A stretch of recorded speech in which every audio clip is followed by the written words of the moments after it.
காவல்துறையினருக்கு பாதுகாப்பு இல்லாத தமிழ்நாட்டில் நமக்கு எப்படி பாதுகாப்பு இருக்கும் என்பதை சிந்தித்து பார்க்க வேண்டும் என அதிமுக முன்னாள் அமைச்சர் தங்கமணி தெரிவித்துள்ளார்.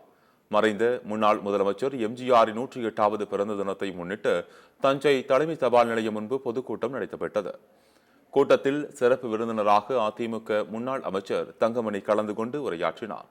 அப்போது இந்த நாட்டில் சட்டம் ஒழுங்கு எங்கே இருக்கிறது என கேள்வி எழுப்பிய தங்கமணி, நமக்கு பாதுகாப்பு தருகின்ற காவல்துறையினருக்கு பாதுகாப்பு இல்லாத இந்த நாட்டில் நமக்கு எப்படி பாதுகாப்பு இருக்கும் என்பதை சிந்தித்து பார்க்க வேண்டும் என்று கூறினார்.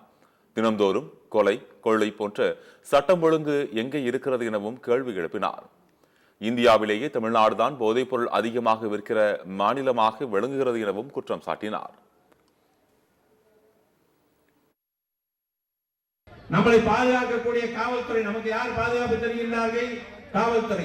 அந்த காவல்துறையை சேர்ந்த 2 தினங்களுக்கு முன்பாக ஒரு காவல்துறையுடைய பெண் ஆய்வாளர், பெண்ணுடைய சப் இன்ஸ்பெக்டர் தன்னுடைய பணி முடிந்து வீட்டுக்கு வருகின்ற போது, அங்கே அவருடைய நடந்து வருகின்ற போது அவர் நகையை பறித்துவிட்டு ஓடுகிறார் என்று சொன்னால், காவல்துறைக்கே பாதுகாப்பு இல்லாத இந்த நாட்டிலே நமக்கு எப்படி பாதுகாப்பு இருக்கும் என்பதை நீங்கள் சிந்தித்து பார்க்க வேண்டும்.